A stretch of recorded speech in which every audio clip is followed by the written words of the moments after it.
Mechanics are the tools and systems that you use to deliver your message to your audience. All you have to do is pick one and start.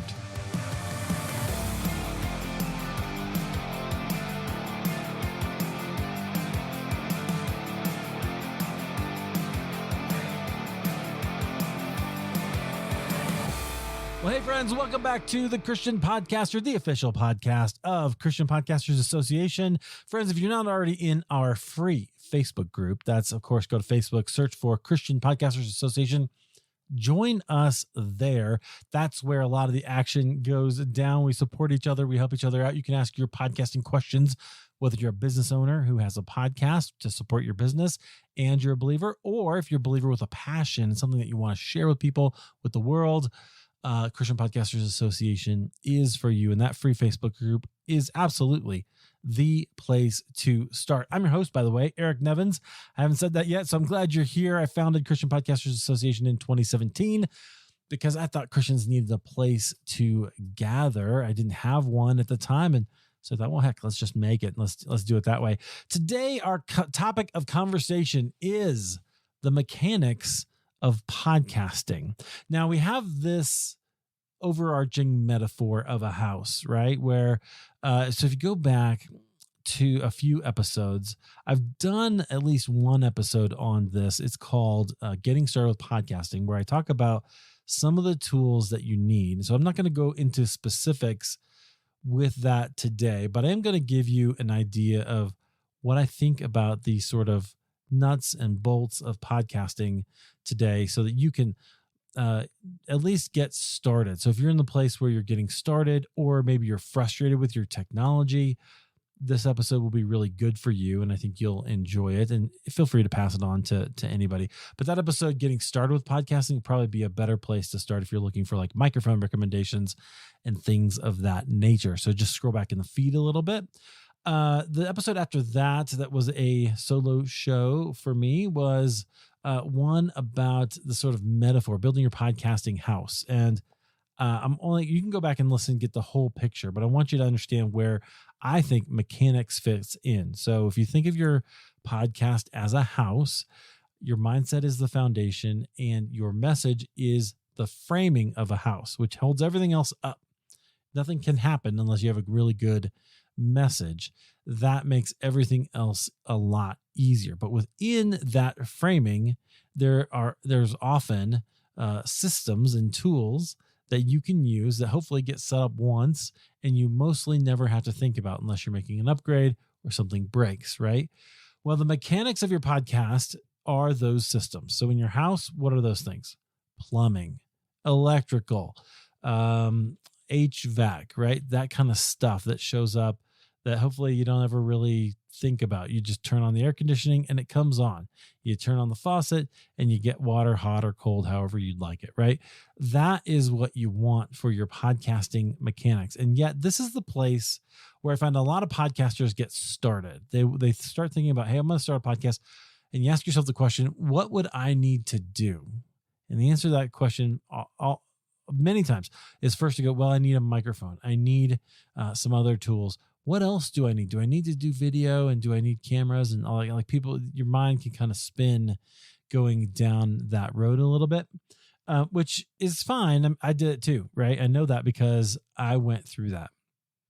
What I want to do in this episode, I'm going to talk about just a few basic ideas that I think that you need to invest in your mechanics. Okay. So there's just a few that I recommend. It can get a little expensive and you can spend as much money as you'd like, to be honest with you. If you want really high-end stuff and you got the cash, go for it. If you don't, it's okay. You can get away with, stuff that either free services or other things, inexpensive services that are out there for you specifically. So don't freak out about this. I'm going to name a bunch of things.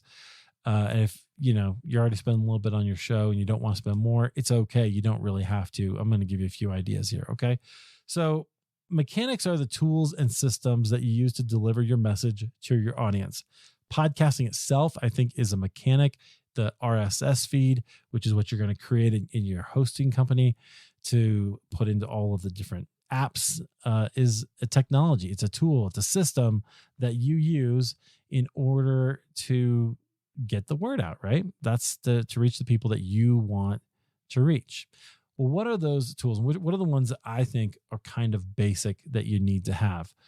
I'm glad you asked. So let's dive in, and I'll give you just a few here, and then I'll give you maybe one idea, one like commitment that I want you to make. Again, I'm sorry, I'm going to reference another episode, but this is all kind of foundational. Back in a couple episodes ago, I did one about mindset, and it's about developing your mindset. That's going to come into play when I talk about commitments.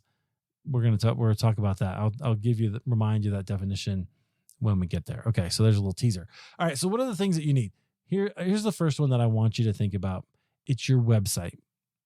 Now, I don't know about you. Maybe that's a little bit surprising. Some people are a little surprised when I suggest that for your podcast, you should have a website. There's a good reason for this. And it really goes back to sort of the foundation of what we're doing here with podcasting, which is an idea called content marketing. If you haven't heard that term, and if the term marketing kind of makes your skin crawl, well, that's in a couple of weeks. I'm going to have a conversation about that. I have a lot of ideas about it because it's not as hard as you think.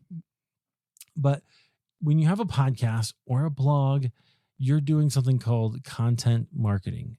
You are sharing your content, and in the hopes that people will know, like, and trust you and follow you, right? To get more of your content and then potentially purchase a solution that you have to one of their problems. That's what you're really after. So when I say website, your website is the foundation of that.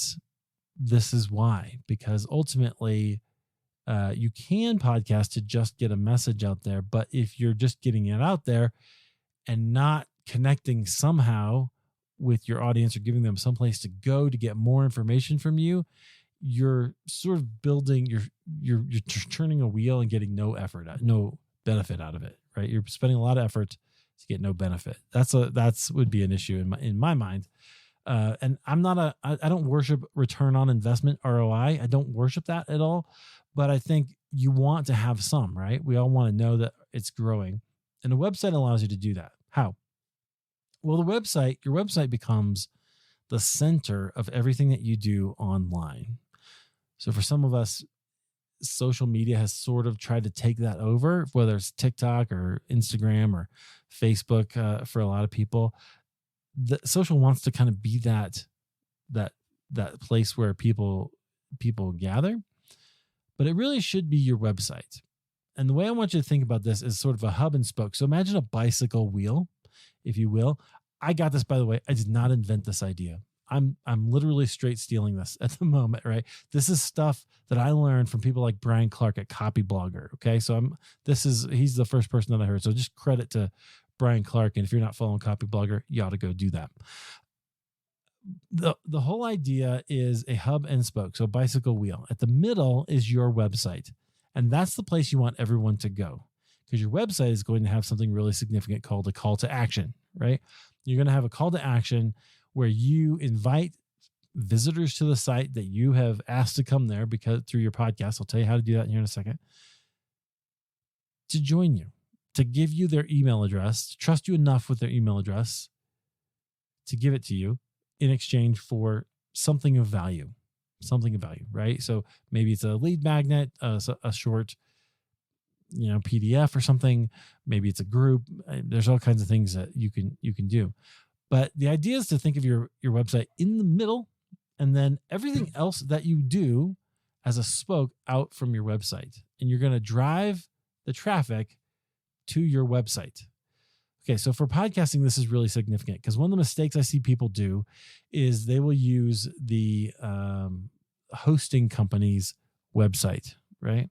Or they won't have one, and they'll just share the Apple podcast link. Which I understand why you might do that, because a lot of people use Apple and you want to send people to listen to generate listens. But I'll tell you something. Does Apple have any problem getting traffic on the internet? You can't see it. I'm shaking my head, right? No, they don't, right? They have no problem getting traffic. Apple can get all the attention they want at any time they want.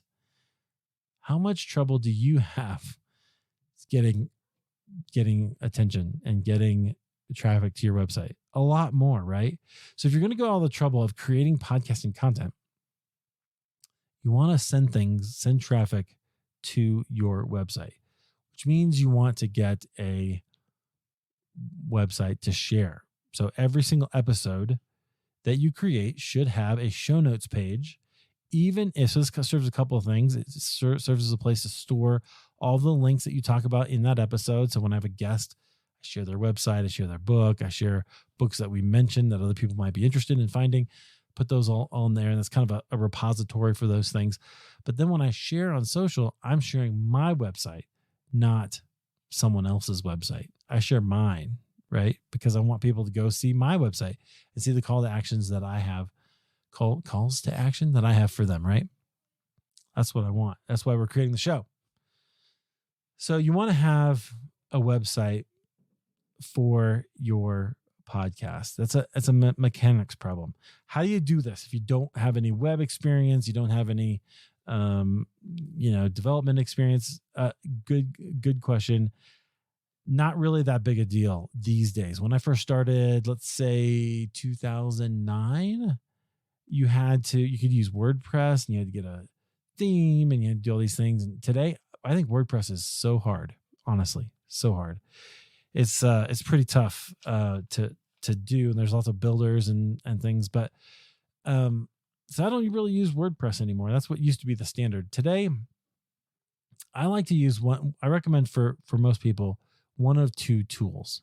The first one is called PodPage, and we have a link. I'll put a link in the show notes for PodPage. We have an affiliate referral code for PodPage from CPA. So if you use that code, it doesn't cost you any extra, but they send us a little bit every month when you pay your bill, and that helps out. This helps keep the show going. If you want to support Christian Podcasters Association in that way, that's a good way to do it. PodPage is a really easy thing to do. You plug in your RSS feed, it pulls in your episodes automatically, and you can create pages. You can do all kinds of different things on there, and it's really inexpensive. I think they have a free version. I think there's one that's like $9 a month. Who knows, that may change in the future, but that's, I think, what it is right now. Totally worth it. And I would recommend it absolutely right away for an inexpensive and lower end option, but at least one to get you started. I would totally do that. The other one that I really like and use for Christian Podcasters Association is Kajabi. It's going to be a little more involved, but it's also going to be all in one. What I love about Kajabi is I've got my email list in there, which is the next thing I'm going to talk about. I've got courses. You can create courses. You can create podcasts. You just got a community feature that I really love and have been using a little bit. There's so many things. You can also create funnels. You can create automations, which as you get more advanced and you go, hey, when somebody signs up on my list, I want to send them a series of emails to tell them to listen to these episodes or tell them to check out these things that I offer. Well, you can do that all within Kajabi. It's kind of made for that. And they've got all these different funnels and things that you can do that are already pre-established and nice templates. So your website looks good. And that's what I use for CPA. I mentioned that. I use it because I think it works well. It's a little bit more expensive. And I think, trying to remember what it's like, $159 a month or something. So I only recommend that. They also do podcast hosting if you want to do your show right through Kajabi. Don't necessarily recommend that, but you could. But I mentioned that if you're to a place where building an email list, you're really serious about it, you want to build some products, maybe a course or something, Kajabi is a great option. Once again, CPA has an affiliate code for that. So you could join, and if you were to do that, join Kajabi, get it, and then use our code. That would actually go a really long way to helping CPA out. I would love for 3 or 5 people to be using that. It would be really, really helpful. And maybe they have a great affiliate program that would help us kind of cover some of those costs, which would be fantastic. But no pressure. Just if you are interested and that makes sense for you, that might be a thing. Okay. So for a website, those are the 2 places I would really recommend: PodPage And then if you want to spend a little more and get a lot more features, you can do Kajabi. Okay. When you get it set up, it's not really hard. These are things you set up one time. So you just go through, set it up, do a little bit of copywriting on it, solving the problem of your audience. We talked about message last time. That is, and you put all that on your website, you set it up, and hopefully mostly forget it. I mean, you're going to tweak it occasionally, but mostly just leave it the way that it is. Okay. A couple of things I want to mention. Email. Now I mentioned Kajabi has email within it, which is fantastic. And that's one of the reasons I use it, but you should have an email list at some point. A lot of people, in fact, I've heard more than one, what I would call an A-list internet guru, right, say that they wish that they had started their email list sooner. So even if you're not getting a lot of subscriptions to your email list, even if you just started your show, start an email list and start inviting people to be on it as a call to action on every single podcast episode.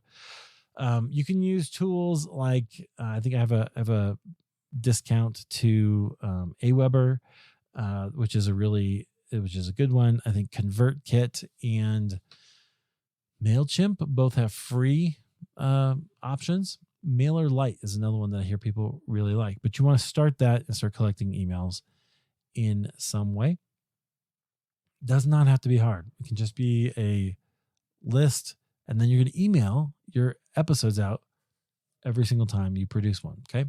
The next thing, so you want to pay for a website, email, and most you could do for free. You can start out for free on something like Mailer Lite. Hosting is something I recommend that you pay for, unless you're a part like the CPA network. We're working on that. It's about to come out. We're going to cover hosting for you. So that might be an option as well. You can reach out to me if you have a question about that. Just message me on Facebook. It'd be great. I'd love to talk to you about that. But you need to have your files live somewhere. You can do lots of companies are really good. Captivate, Libsyn, all good options as well. And again, once you set it up and you get through the whole process, remember these companies are, I was really intimidated by some of that, but these companies are invested in making it easy for you, right? In order to get more clients, more people using their customers, using their service, they need to make it easy, and they have. So don't be afraid of using one of those companies. All right. Then other mechanical things, your microphone. Go back to getting started with podcasting to see some of my recommendations.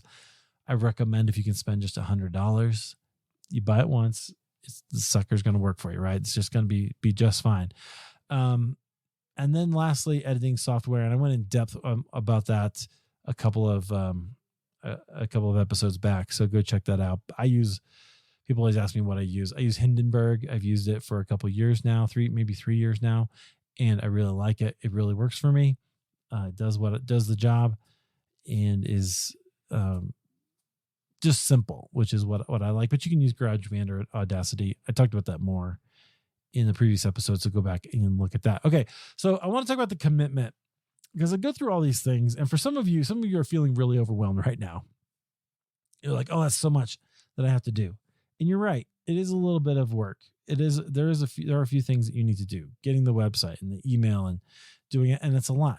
Here's what I want you to do. Remember, I talked about a key commitment that I want you to have within our mindset framework. Remember, your mindset is the collection of beliefs and commitments that guide your actions and determine your results, right? So what's the commitment that I want you to have here? I want you to commit to learning one piece at a time.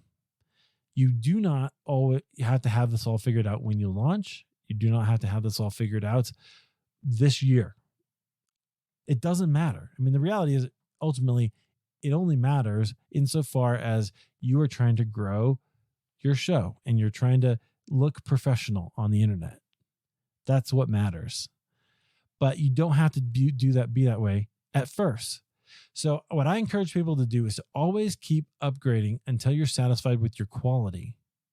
Keep iterating. My coach, Tim Morris, called that iteration when I was first starting. He convinced me that I didn't have to be perfect, because for some reason I got in my head that I just had to be perfect right away when I started, and that people wouldn't listen if I wasn't perfect at it. I mean, you can hear me in this thing, stumbling, changing my words, starting sentences over. It's just how it is, right? That's just talking. But the content I know is valuable to people who need this information. And so we're going to just keep it going. We're going to do it, right? That's what it is. But I'll upgrade and I'll learn the skill over time. So you want to iterate and add. And what I encourage podcasters to do is to iterate one thing every quarter. So every 3 months or so. Change something about your process. Change something about the way that you do your introduction. Change something about the way you do your call to action. Try to improve it. Be listening to other podcasts and see what they do. Try to improve it. Imitate it until it feels natural. And it will eventually. Iterate over and over and over again. This is how you compound learning, compound a skill, and you get better at it. You don't have to do this all at once. So if you're overwhelmed, here's the thing. If you don't have a website, start there, right? In fact, I mean, you should have hosting, but other than that, I probably listed these in kind of somewhat of an order to go in. Your website, your email. You could upgrade your hosting. Maybe you started on a platform that doesn't give you very good stats or something, or a free platform, and you want to buy a platform. You can do that, right? And upgrade it at some point and just go through it. You need a better microphone. Get one, right? But do that over time. You don't have to do it right away. I mean, I've got the same mic I've had now for probably 5 years, right? I just keep using it because it works great and it's a good microphone. You don't only have to make that investment one time, which is my point with mechanics. It's a tool or a system that you use to deliver your message to an audience, right? Okay. One other thing I want to mention here before we wrap up here is a little bit on your podcast workflow, because that's another system. So a lot of the things that I've mentioned already are tools that you can use, and those are valuable and they're really, obviously powerful, and they are valuable. But a workflow is also really important. At some point, you're going to wonder, like, what do you do to put together an episode? And maybe you've been putting together episodes for some time, and you're like, how should I be doing this? Or is there something I'm forgetting? So let me go over just my podcast episode workflow. I think of this in 3 ways. First of all, there's pre-production. And this is where you figure out your content, or you invite somebody for an interview. And I do some other things there. Like I get ready, I get my show notes ready. I do a couple other things like that. Maybe start the process of creating pictures, if I know what I'm going to call it, something like that. And then you record. And when you record a couple good ideas, you want to test your audio levels so that you know that you're getting a good level. If you're recording externally, you want to test, make sure you can hear your guest, make sure there's no other issues. Make sure you hit record. I do this on Zoom. If you're using Zoom to record, I forget to record sometimes. I record it externally, and so that's just part of my process, and so I don't have that issue, but I have forgot before, and it stinks. Be sure to do an introduction, a call to action, and then your content, and then your conclusion. So do your intro. You want to learn your intro really well, your name, the name of the show, the promise of your show, a call to action. That's what you want to do. And then fill in your content, and then your conclusion, wrap up, tell people where they can find out more from you, and find out more from your guest if you have one, and give a call to action to do something for you as well. Give us that email address. We'd love to send you a free download for whatever your thing is, right? Okay. And then finally, post-production, that's where you're going to edit. That's where your software comes in. You're going to upload, you're going to create your show notes, and then you're going to schedule and share out to everybody. Okay. So those are a few ideas that I have about mechanics. Essentially, again, is simply your tools and systems that you use to deliver your message. There are so many tools. It can be overwhelming, but it doesn't have to be. All you have to do is pick one and start.